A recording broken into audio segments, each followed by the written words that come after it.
Halo semuanya, perkenalkan nama saya Daniel Purnomo dengan NIM 187241001. Dan saya di sini bersama dengan rekan saya yaitu Febrian Muhammad dengan NIM 187241051. Di sini kami akan mempresentasikan mengenai strategi pengembangan startup teknologi di Indonesia melalui IT Business Incubation. Nah, di sini saya akan menjelaskan terlebih dahulu apa itu business incubation atau inkubasi bisnis. Nah, secara singkatnya, inkubasi bisnis adalah pelatihan ataupun pembinaan secara intensif yang digunakan untuk memajukan startup teknologi khususnya di Indonesia ini. Dengan begitu, startup dapat berkembang dengan lebih baik. Nah, latar belakang dari penelitian ini adalah yang pertama, startup teknologi menjadi penggerak utama inovasi dan pertumbuhan ekonomi digital. Nah, tapi di sini ada beberapa tantangannya. Yang pertama adalah keterbatasan dana, kurangnya mentorship, dan juga akses ke pasar dan jaringan.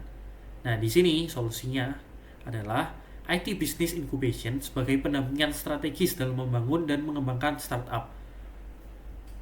Contohnya sendiri, Gojek dan Tokopedia awalnya juga melewati fase inkubasi sebelum yang sekarang sudah menjadi unicorn. Nah, tujuan dari penelitiannya sendiri adalah yang pertama, mengidentifikasi strategi efektif untuk mengembangkan startup teknologi melalui inkubasi bisnis TI atau teknologi information. Dan juga yang kedua adalah menilai faktor-faktor kunci yang mendukung keberhasilan inkubasi bisnis di Indonesia. Nah, metodologi penelitian apa yang digunakan di penelitian ini? Adalah kualitatif dengan studi kasus terhadap 5 inkubator bisnis sukses di Indonesia. Nah, datanya dikumpulkan melalui yang pertama adalah survei online, analisis dokumen, dan juga analisis menggunakan tematik untuk menentukan tema utamanya. Nah, di sini ada beberapa kunci keberhasilan dari inkubasi bisnis itu. Ada 6 dan juga masing-masing mempunyai rata-rata persentase keberhasilannya. Dimulai yang paling tinggi adalah jaringan bisnis dengan 90% dan juga diikuti dengan yang lain-lainnya. Selanjutnya akan dijelaskan oleh rekan saya, Febrian Muhammad. Baik, Assalamualaikum warahmatullahi wabarakatuh. Mohon izin memperkenalkan diri, nama saya Febrian Muhammad Rizky Arya Mustafa dengan NIM 187241051. Di sini saya akan melanjutkan presentasi yang dilakukan oleh teman saya sebelumnya, yakni Daniel.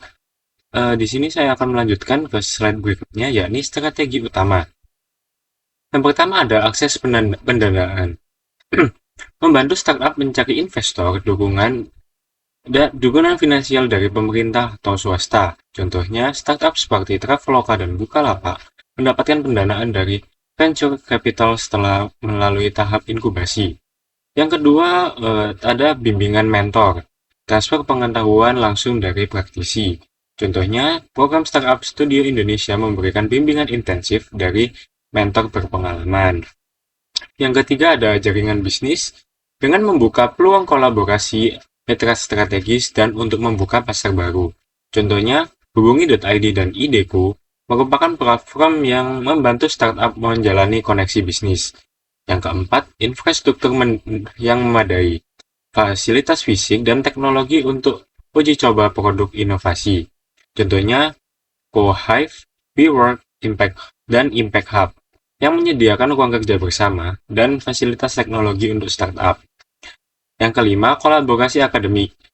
Sinergi antara inkubator dan institusi pendidikan untuk inovasi dan talenta. Contohnya seperti Telkom University yang bekerjasama dengan banyak inkubator untuk program magang dan riset mahasiswa.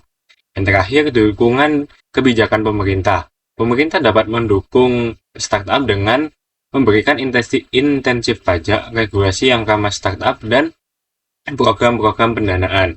Contohnya program Digital Innovation Launch atau DIL oleh Kementerian Kominfo.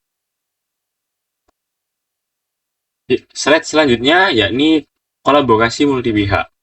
Kolaborasi multipihak di sini para startup dapat bekerjasama dengan beberapa pihak, diantaranya yang pertama pihak swasta. Pihak swasta dapat memberikan akses ke pasar, teknologi, dan modal.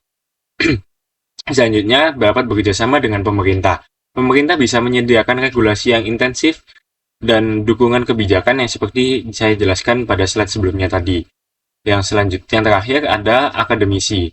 Menyuplai SDM berkualitas dan riset inovatif. Nah, dari akademisi seperti universitas juga bisa bekerjasama dengan startup untuk menyumbang SDM berkualitas untuk membangun startup tersebut. Yang selanjutnya, rekomendasi strategi. Pertama, tingkatkan akses pendanaan dan jejaring bisnis. Perkuat peran mentor dan pembinaan teknis. Yang ketiga, bangun infrastruktur digital dan fisik yang mendukung inovasi. Yang keempat, dorong lebih banyak kolaborasi antar lembaga pendidikan dan industri. Yang kelima, sederhanakan birokrasi dan tingkatkan transparansi program pemerintah. Baik, yang terakhir kesimpulan. Pengembangan startup teknologi di Indonesia membutuhkan strategi bisnis berbasis IT yang terstruktur melalui program inkubasi yang mencakup akses pendanaan, bimbingan mentor, jaringan bisnis, infrastruktur yang memadai, kolaborasi akademik, dan dukungan dari kebijakan pemerintah. Studi terhadap 5 inkubator sukses menunjukkan bahwa faktor mentorship dan jaringan bisnis menjadi penentu karena peran utama keberhasilan.